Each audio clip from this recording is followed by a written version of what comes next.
Bom, qual que é a ideia que você tem sobre o arrebatamento da igreja? E uma série de estudos à luz da palavra de Deus que nós vamos fazer. Hoje eu quero falar a respeito de pelo menos duas classes que ficarão nessa terra na grande tribulação. E hoje nós vamos destacar uma dessas classes, que é os 144 mil selados que passarão por todo esse período da grande tribulação. Então hoje, através da palavra de Deus, você vai entender quem são eles, o propósito deles ficarem sobre essa terra. E eu tenho certeza que vai esclarecer muitas dúvidas. A primeira coisa que a gente vai entender aqui é que há várias visões a respeito do arrebatamento. Uma delas é pré-tribulacionistas. O que é isso? Eu coloquei um quadro para você acompanhar aí de perto. E a primeira coisa que você vai ver aí, é a primeira fase da vinda de Jesus. Essa é a teoria, uma teoria bíblica, a teoria pré-tribulacionista do arrebatamento. A primeira fase da vinda de Jesus, onde ele virá subitamente, de forma imperceptível para o mundo, arrebatará a igreja antes da grande tribulação. Segundo, aquele a levará ao tribunal de Cristo no céu, onde a igreja receberá os galardões. Depois ela irá para as bodas do Cordeiro, enquanto o mundo sofrerá 7 anos de grande tribulação. Segunda fase da vinda de Jesus, o quarto aqui. A segunda vinda de Jesus, ele vem com a sua igreja para reinar na terra e todo olho o verá. A grande tribulação e a segunda vinda de Cristo são os temas centrais.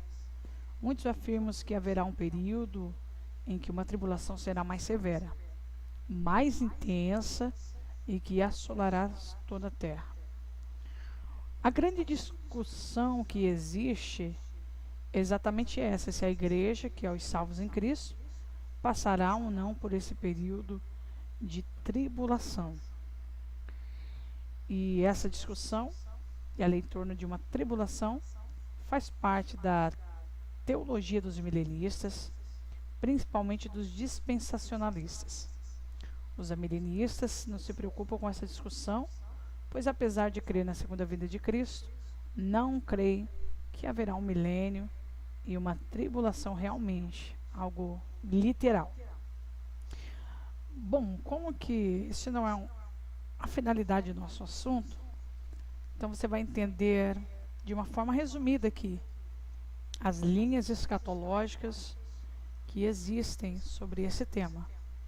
Bom, eu falei para você um pouquinho do pré-tribulacionismo, que defende que Cristo virá buscar os seus fiéis, a igreja, no chamado arrebatamento, que se chama arrancar com força. Os pré-tribulacionistas creem que Cristo tirará a igreja antes da grande tribulação, e o que essa tem um propósito de encerrar o tempo dos gentios e preparar o povo de Israel para a restauração no milênio governado por Cristo. Tá bom? Agora, o dispensacionalismo, que é dispensação, ensina que haverá um tratamento distinto. Vai diferenciar os judeus e os gentios, visto que pela Bíblia eles já são um grupo distinto, tanto que há a era da igreja, né? Haverá um plano de Deus, ou sempre houve um plano exclusivo, tanto para Israel como para a igreja, sendo que a grande tribulação é uma dispensação, onde Deus tem como objetivo trabalhar com Israel e não com a igreja, que já teve o seu período de salvação na dispensação da graça. A igreja é um mistério não revelado no Antigo Testamento, mas esse plano de mistério deve ser completado antes que Deus possa retomar seu plano com Israel e completado. ok? Nesse caso, seria incoerente a igreja passar pela grande tribulação devido a esses propósitos. Ou seja, o propósito da grande tribulação é preparar a conclusão do plano geral de Deus para a humanidade e não purificar ou testar a igreja. Bom, continuando, então a gente entende as visões que existem. Seriam essas aqui: arrebatamento pré-tribulacionista, ou seja, a igreja não passará pela grande tribulação. Pós-tribulacionalistas, que a igreja seria arrebatada após esse período de grande tribulação. Também tem arrebatamento mesotribulacionistas, que seria que a igreja seria arrebatada no meio. Passaria o primeiro período, veria a manifestação do anticristo, mas não passaria pelo período mais severo, seria arrancada ou arrebatada antes. E também temos aqueles que não acreditam que não haverá arrebatamento nenhum. Mas o propósito do nosso estudo de hoje é para falar dessas duas classes que ficarão nessa terra nesse período da grande tribulação. Quem são eles? Na verdade são 144 mil, e pela luz da palavra de Deus nós vamos entender aqui quem são os 144 mil selados. E a Bíblia já nos responde. Você pode abrir a sua Bíblia e acompanhar essa leitura comigo em Apocalipse capítulo 7, versículo de número 4. Olha o que a Bíblia diz: então ouvi o número dos selados, que eram 144 mil, de todas as tribos dos filhos de Israel. Então, a primeira evidência bíblica de quem são esses 144 mil selados está aqui, Apocalipse capítulo 7, versículo 4, onde nós vamos ter a ideia central, a evidência bíblica que esses 144 mil selados, eles são de todas as tribos de Israel, são da descendência de Israel. E o que me chama a atenção é nesse ponto que eu quero discutir um pouquinho com você, porque a Bíblia, amados, ela não está falando de Israel geográfico, mas ela está falando da descendência do sangue de Israel. E o mistério mais tremendo da Bíblia, que a nação de Israel, amados, ela foi dispersa, você sabe disso, por todas as nações do mundo. Se você não sabe desse assunto, eu vou fazer próximos vídeos, e eu vou fazer um vídeo falando a respeito dessa diáspora, dessa dispersação do povo de Israel. E aqui, no rodapé, eu vou deixar como link um estudo, na verdade foi uma matéria que passou na Record, a respeito da colonização judaica no Brasil. Muito interessante, ok? Eu vou deixar para você saber mais esse assunto e entender o que eu vou falar agora aqui. Amados, Apocalipse capítulo 7, versículo 4, diz que esses selados são de todas as tribos de Israel. E o que eu quero que você entenda, que nessa dispersação dos povos, das nações, porque eles foram dispersos em todas as nações, isso é bíblico, é uma profecia bíblica, aconteceu, e até no dia de hoje eles estão regressando à terra de Israel, né? E muitos já colonizaram outros países, formaram as suas famílias. Propriamente aqui no Brasil tem bastante colônias de judeus, judeus que se dispersaram, moraram aqui no Brasil. E esse que é o interessante. Nesse estudo que eu vou passar aí para você, que passou na Record, o que está dizendo lá? Que a cada 4 brasileiros, 3 podem ser da descendência de judeus. Olha que coisa forte, amados. Quando o Brasil foi descoberto, né, pelos índios, esse estudo vai dizer que o Brasil já era colonizado por judeus. Judeus que fugiram, saíram ali da terra de Israel e vieram para o Brasil. Nessa colonização, a cada 4 brasileiros, 3 eram da descendência de Israel, mostrando que 90% do nosso país, é forte que eu estou falando para você, mas essa matéria vai provar aí para você, porque ela é científica, tá? Até a ciência prova isso daí. Mas 90% dos brasileiros tem sangue judeu. E você pode comprovar isso através do seu nome. Tem uma lista de nomes brasileiros que são da descendência judaica. E também pela ciência já existe a possibilidade, através de um exame de sangue, um teste, onde você pode ficar sabendo se no teu sangue aí corre sangue judeu.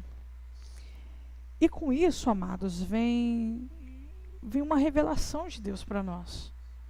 Será que de fato os 144 mil precisam estar lá em Israel? Falando geograficamente? Não, amados. Eu acredito, como a própria Bíblia diz, que esses 144 mil, eles são da descendência, faz parte das tribos, tem o sangue, a linhagem.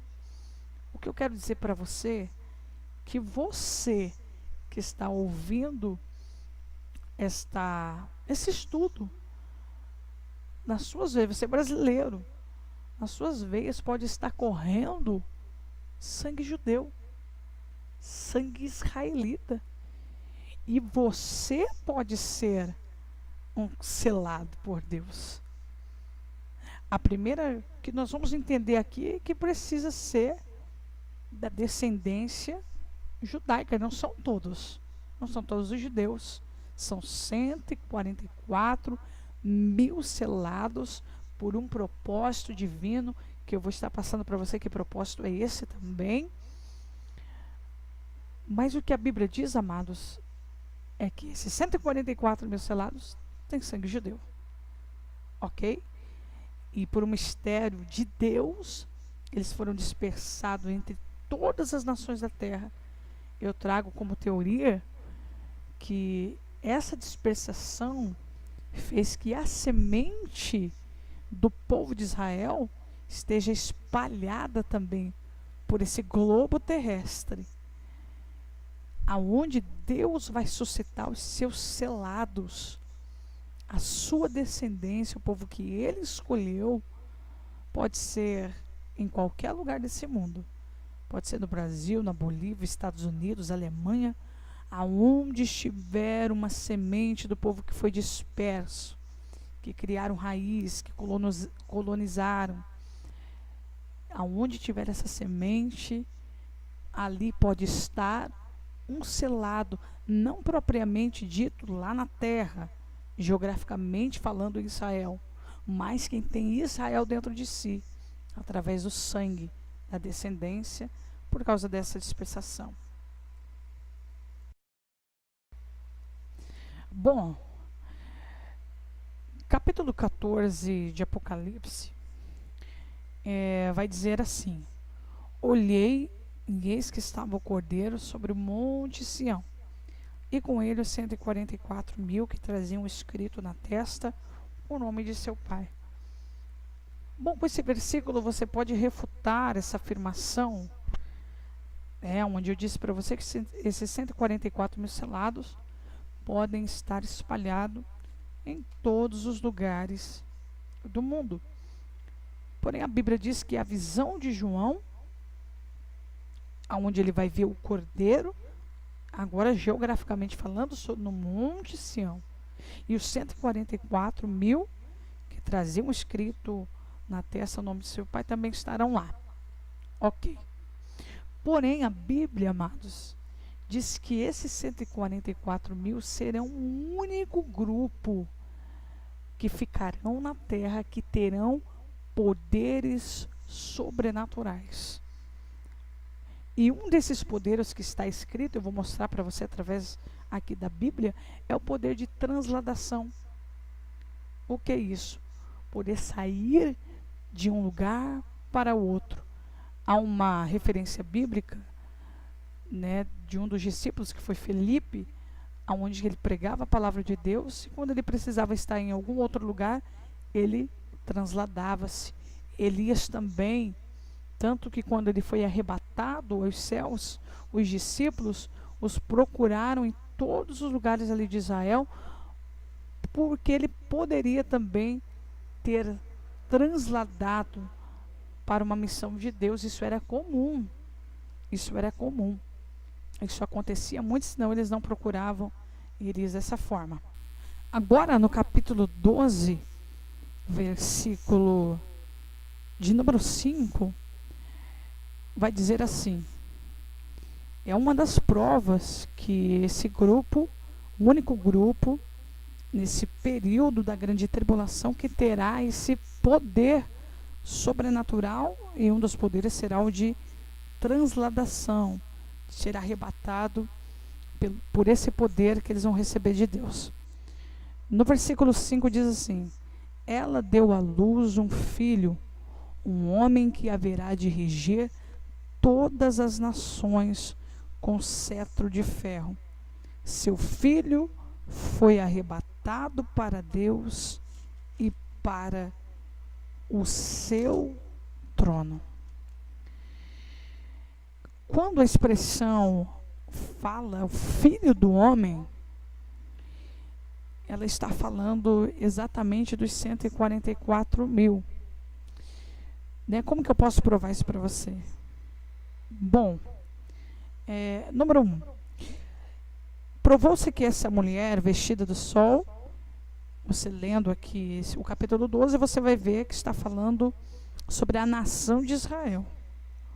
O filho do homem, então, não poderia ser nem os gentios, nem a igreja, que é formada sobretudo por gentios. A mulher teria que gerar da sua própria espécie, de acordo com a lei da reprodução dada por Deus. Portanto, se a mulher for judia, o filho também teria que ser judeu. E essa mulher representa um grupo de pessoas. O filho do homem também deve representar um grupo de pessoas. Então, quando a Bíblia se refere de mulher, não está falando de uma pessoa, mas está falando simbolicamente de um grupo da nação de Israel. E o filho do homem possivelmente também está falando a respeito de um outro grupo, que seriam esses 144 mil. Não há outro grupo nos eventos de Apocalipse 4, versículo 19, que poderia ser simbolizado pelo Filho do Homem, senão os 144 mil judeus de Apocalipse 7, e também o 14, que fala diretamente a respeito. O Filho do Homem aqui, ainda que Cristo durante a Bíblia teve essa representação, recebeu esse nome, principalmente por Ezequiel, mas aqui não pode ser o Cristo, porque tudo o que está em Apocalipse 4, versículo 1 em diante, vai acontecer depois das igrejas de Apocalipse 2, versículo 1, e também capítulo 3, versículo 22.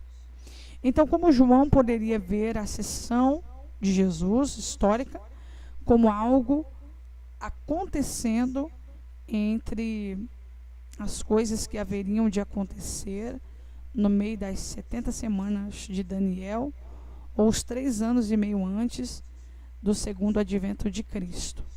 O Filho do Homem também não pode ser a igreja como um todo, nem uma parte, como alguns ensinam, porque a igreja ela é arrebatada, né? Eu creio na visão pré-tribulacionista, onde a igreja não passa pela grande tribulação, mas há outras visões, essa é a minha crença. Então, com essa visão pré-tribulacionista, o Filho do Homem não pode ser a igreja, porque ela já foi arrebatada.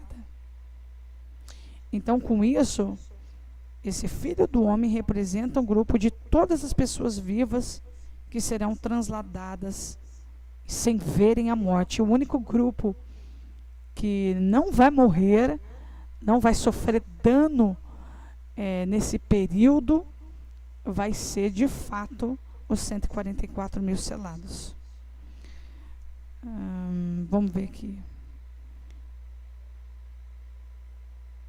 A mulher dá à luz um filho morto ou vivo, e não um filho parcialmente morto e parcialmente vivo.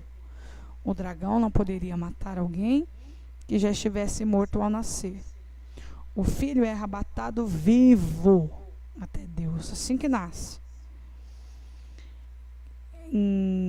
E todos os eventos de Apocalipse 4, que vai acontecer depois das igrejas, que poderiam ser o Filho do Homem, cuja vida o dragão tenta tragar.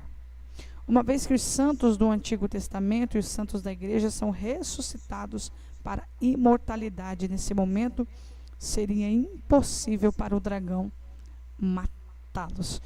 Então, biblicamente, essas são provas, algumas provas que esses 144 mil e a representação Filho do Homem é a mesma coisa. Com isso, entendemos que eles receberão um poder de transladar-se. Em capítulo que eu li para você, no 14, eu acho, deixa eu ver exatamente aqui. Isso. Quando João teve a visão, ele viu o cordeiro sobre o monte Sião. Daí vem a pergunta: se os 144 mil selados estarão espalhados por todas as nações do mundo, como encontrarão com o cordeiro no monte Sião, geograficamente falando? Através do poder sobrenatural que eles receberão de transladação. Bom, mais uma prova, e esse texto, eu sinto a presença de Deus só de fazer essa leitura, que é um versículo muito poderoso, onde nos mostra uma maior evidência que esse povo, esse grupo distinto, selados, 144 mil, terão poder sobrenatural. Está em Apocalipse, capítulo 9, versículo 4 e 5. Olha o que diz lá. Foi-lhes dito que não causasse dano à erva da terra, nem a verdura alguma, nem a árvore alguma, senão somente aos homens. Agora preste atenção nisso daqui. Aos homens que não têm na sua testa o sinal de Deus. Esse grupo é o único grupo que terá a experiência de ver os terríveis juízos das trombetas contra todos os homens que ficarem nesse período sobre a terra. Mas eles não serão atingidos, serão protegidos por Deus. E aqui onde eu li para você, está falando que os únicos que serão protegidos serão os que tiverem na sua testa um sinal, um selo. E o único grupo que será assinalado por um anjo, e também terá o nome do Pai escrito visivelmente sobre as suas testas enquanto está na terra, é o grupo de 144 mil selados. Vamos para o texto que confirma isso. E essa confirmação está num texto que eu até já li, no capítulo 7 de Apocalipse, no versículo 3. Não danifiqueis a terra, nem o mar, nem as árvores, até que tenhamos selado a testa dos servos do Deus vivo. Então ouvi o número dos selados, que eram os 144 mil selados. Então o que a Bíblia está dizendo nesse texto, que esse grupo será protegido por Deus de uma maneira sobrenatural. Os demônios serão soltos para atormentar os homens que ficaram sobre a terra, que já fazem parte da segunda classe, que daqui a pouquinho eu quero falar um pouco, mas eles serão protegidos. Como protegidos? Se não for por uma ação sobrenatural de Deus, um poder tremendo do Senhor, que esses 144 mil selados. No capítulo 14 do livro de Apocalipse, vai nos dizer quem são esses escolhidos por Deus. Por que 144 mil selados? Porque não é todo mundo, mas é exatamente uma classe. E o capítulo 14 de Apocalipse vai nos esclarecer. E eu quero ler com você. A partir do versículo 3, diz assim: cantavam um cântico novo diante do trono e diante dos 4 seres viventes, dos anciões. Ninguém podia aprender aquele cântico, senão os 144 mil que foram comprados da terra. Nós vamos entender que esse é o único grupo que terá uma experiência da eternidade. Eles conhecerão, como se eles tivessem uma linguagem celestial. Haverá um cântico em suas bocas, e esse cântico ninguém o pode conhecer, a não ser aqueles que são selados e nas suas testas tem o nome do seu Deus. Quem são esses? E olha, o mais tremendo que a Bíblia vai dizer é no finalzinho do versículo 3, que vai dizer que esses foram os comprados da terra. No versículo 4, diz que esses são os que não se contaminaram com mulheres, porque são virgens, são os que seguem o Cordeiro para onde quer que vá. Aleluia! São os que dentre os homens foram comprados para serem primícias para Deus e o Cordeiro.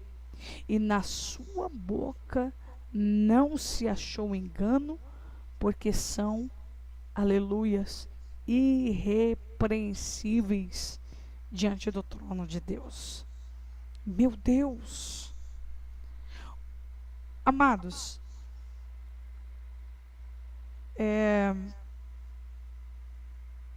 se considerada de forma literal, essa afirmação provaria que todos são homens. Mas a afirmação seguinte, se considerada literalmente, provaria que todos eram mulheres virgens. É óbvio que a ideia aqui é descrever sua pureza de caráter.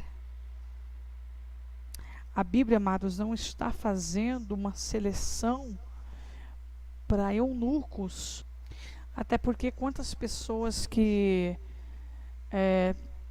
têm ações boas, uma certa religiosidade como os fariseus, mas o seu coração está longe de Deus. É como Jesus afirmou em Mateus capítulo 18, versículo 9. Se um dos seus olhos te faz pecar, arranca-o e lança-o fora de ti, pois é melhor entrares na vida com um olho só, do que tendo os dois serem lançados no fogo do inferno.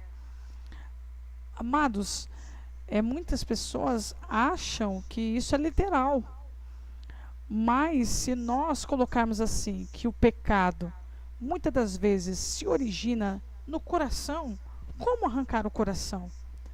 A ideia aqui de Jesus é que nós precisamos ter pulso firme diante do pecado. Precisa ser inaceitável. E ele coloca como se fosse arrancar um membro. É assim que nós temos que ter a realidade do pecado. Ele precisa ser tirado da nossa vida, extirpado da nossa vida. Traz o senso de responsabilidade espiritual. Não de fato que é para você arrancar um membro do seu corpo. Até porque se o pecado vem do coração, não tem como arrancar o coração. Deus está dizendo que as nossas ações, o pecado. Então consideramos que esse versículo no capítulo 14, no versículo 4, não é de forma literal. Não é para eunucos, não é para pessoas que rejeitaram um casamento, mas está falando aqui, amados, de conduta. Sabe o que está falando? Está falando de pureza, de um caráter íntegro. Eles são homens e mulheres salvos. Também não está falando exatamente do sexo, homem ou mulher, mas são pessoas escolhidas e seladas por Deus que não se corromperam, não se contaminaram com o sistema religioso idólatra, imoral, da grande prostituta de Apocalipse 17. Eles são ressurretos, glorificados como Cristo, e podem ir para onde quer que vá. Ok? No versículo 4 também diz que eles são que primícias para Deus. Sabe, pessoas que priorizaram o reino, priorizaram a palavra, priorizaram a presença de Deus. No versículo 5 diz que na sua boca não se achou engano, porque foram homens irrepreensíveis diante do trono de Deus. Você acha que está fácil achar pessoas assim? Por isso, amados, diante de bilhões de pessoas que existem no mundo todo, Deus escolheu 144 mil selados. Sabe por quê? Porque são poucos hoje que não estão se contaminando. São poucos hoje que não estão pecando contra Deus. São poucos aonde na sua boca não tem engano, na sua vida não tem impureza. São poucos hoje, amados, que têm honrado ao Senhor. Hoje os levitas, os adoradores e os cantores de Deus, amados, cantam para Deus, cantam para o mundo, cantam por dinheiro, por fama, menos para Deus. Não podem ser selados. Pregadores hoje que pregam por dinheiro, por fama, roubam o dinheiro do povo para se prostituírem, não serão selados por Deus. Muito pelo contrário, farão parte de uma segunda classe. Que segunda classe é essa? Dos que não serão protegidos, mas que sofrerão todos os juízos das trombetas. Eu preciso de um vídeo só para falar dessa segunda classe que serão atormentados por demônios, procurarão a morte, mas a morte fugirá deles. Essa segunda classe são aqueles que estão brincando com a palavra, brincando com o evangelho, são aqueles que rejeitaram a Jesus, são aqueles, amados, que estão nos altares, nos púlpitos, nas igrejas, corrompidos. Esses farão parte dessa segunda classe de pessoas que eu não vou fazer nesse vídeo para não estender ele. Eu queria falar dessas duas classes, mas eu vou fazer um outro vídeo falando da outra classe que não terão poder de Deus não, querido, mas serão atormentados.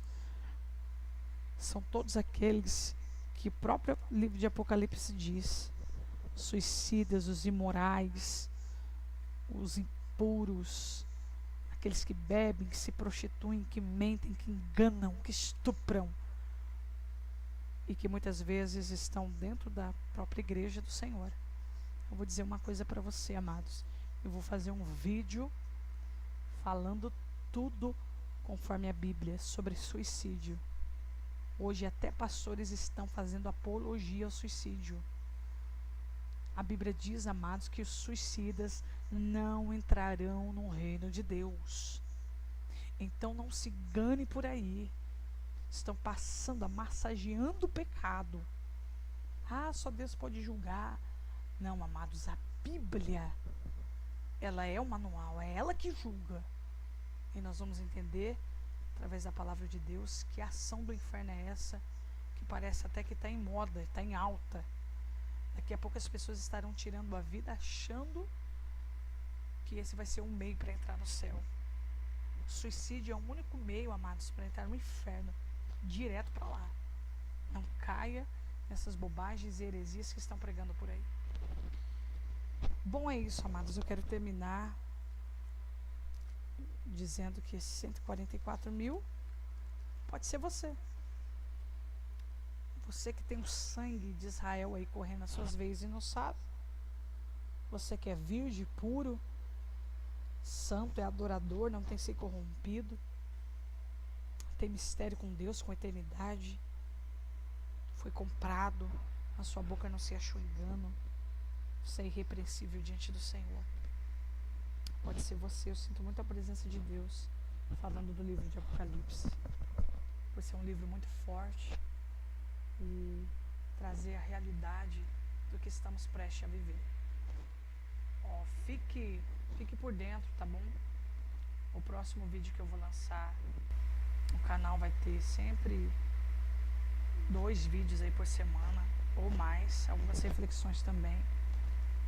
Fique por dentro desse canal. Eu vou estar falando no próximo vídeo sobre essa segunda classe, o que vai ficar. E também eu estar dentro do meu coração para fazer um vídeo falando da figueira, dos sinais evidentes, que está tão próximo, tão próximo, tão próximo de nós, o arrebatamento. Estamos vivendo apostasia generalizada. Sabe o que é isso, amados?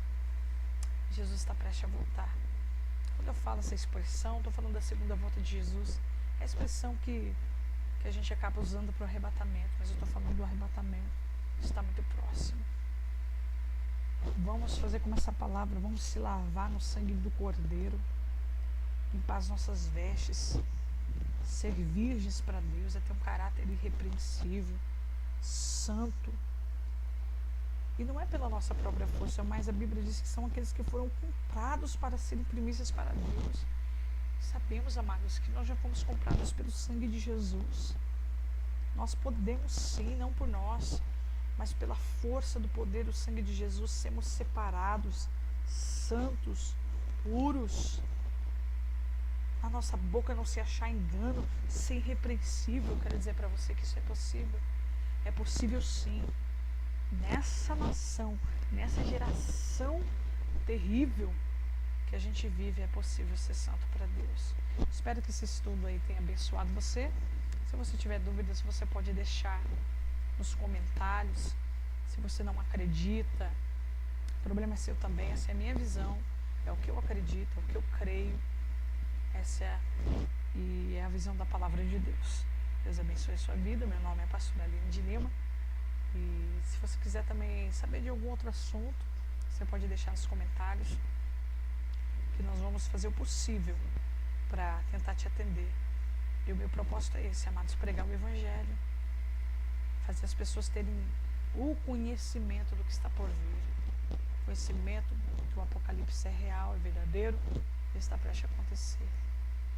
Deus abençoe a sua vida em nome de Jesus.